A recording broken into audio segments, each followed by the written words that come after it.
Private company और सेवक तेलंगानी बागे रिक्रुटमेंट ड्राइव ख्लाइजाखा भारत हाबां नेशनल कैरियर सर्विस तांगबतां और हास्तिनी model career centre district employment exchange नि बखाक्ति सांग्रं शालनि फुंनि 11 जानि सिमि सानजानि 5टा जरा रिक्रुटमेंट ड्राइव सongchajakha बुकजा आजक थाइरक अंखा जनरल सर्विस अटेंडेंट और 800 टा क्लास 8 नि सिमि ग्रेजुएशन ख्लाइजाक रकनि बागै दरमाय 10,500 तै चामुंबाइल तंगनानि सेबो रिजाकनाय ORW कम काउंसिल नि बागै आजक थाइ कायसा दरमायनि रांमारि 12,500 एक्जिक्यूटिव अकाउंट्स नि बागै कायसा दरमाय 15,000 नि सिमि 25,000 जरा सेल्स एक्जिक्यूटिव नि बागै 15 टा दरमाय 8,000 लगियो थक नि बागै 1,000 खाई तै मोबाइल बिल 300 रिजाकनाय 517 टा आजक थायो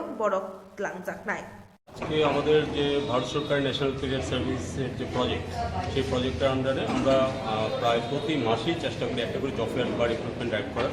তো আজকেও আমরা 3টে মাল্টিন্যাশনাল কোম্পানি আছে, তার মধ্যে একটা আর 2টো ত্রিপুরার কোম্পানি আছে, তাদেরকে নিয়ে আমরা জব ফেয়ারটা করছি।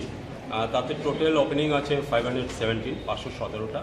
500 হচ্ছে বাইরের একটা বারবিকিউ একটা সংস্থা ওদের, আর এখানে টাটা আছে ওদের একটা অর্গানাইজেশন, ওদের 16 আছে ওপেনিং। আর আমাদের এখানে আরেকটা আপনার যেটা এই বাস সিন্ডিকেট যেটা আছে, ট্রাক সিন্ডিকেট, ওইখানে একটা কাউন্সিলরের একটা ভালো পোস্ট আছে। টোটাল মিলিয়ে 517টা। তো একটা আমরা সকাল থেকে দেখছি আজকে কিন্তু 517টার এগেনস্টে যে লক্ষ্য করা যাচ্ছে যে আমাদের ক্যান্ডিডেট কিন্তু প্রচুর আছে সকাল থেকে। তো উৎসাহটা অনেকটা, এবং প্রত্যেকটা ক্যান্ডিডেটের সাথে আমরা নিজেরাও কথা বলছি, প্রত্যেকেই চাইছে যে কাজ করতে। শুধু সমস্যাটা হচ্ছে যেটা বাইরের যে বারবিকিউ যেটা আপনার রেস্টুরেন্ট বা হোটেল ইত্যাদিতে যাদের সার্ভিসগুলো আছে, সেটা আপাতত আগরতলায় বা ত্রিপুরায় তাদের কোনো ওপেনিংস নেই। সেটা প্যান ইন্ডিয়াতে বিভিন্ন মেট্রোপলিটন সিটিগুলোতে ওটা খুব একটা উচ্চমানের একটা রেস্টুরেন্ট, ওইখানে ওদের সার্ভিসটা আপাতত আছে আর কি। তো এদের সাথে আমাদের কথা হয়েছে খুব শীঘ্রই, হয়তো উইদিন 2-3 মাস ত্রিপুরাতে ওদের ওপেনিংটা শুরু হবে। তো যেসব ক্যান্ডিডেট আছে যারা ত্রিপুরাতে কাজ করে, এখন একজন ক্যান্ডিডেট আমার সাথে কথা বললো, তাদের আমরা অ্যাপ্লিকেশনগুলো রেখে দিচ্ছি। তারা যখন এরা এখানে ওপেনিং করবে তখন আগের যে জব ফেয়ারগুলো হয়েছে কীরকম সারা মিলে চলেছে? সারাটা প্রথম যখন আমরা করতাম তখন মানুষ না বুঝে আসত, এখন মানুষ বুঝছে যে প্রাইভেট সেক্টরে কাজ করাটা দরকার আছে, গভর্নমেন্ট সেক্টরে যেমন দরকার আছে।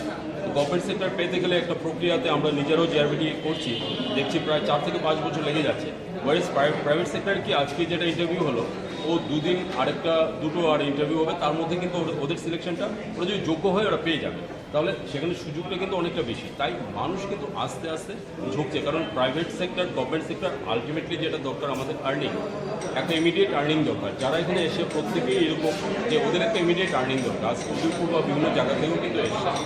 তো এখনের সারাটা অনেকটা বেশি পজিটিভ এবং ম্যাচিওর। যেটা আগে হতো কি, যাতে জব ফেয়ার চলে যায় তারপর জয়েন করতো না ওরা, এখন ওরকমটা এখন ভেবে চিন্তে সবাই আসে এবং জয়েন করছে। Thank you. Bureau report, Tripura news 8।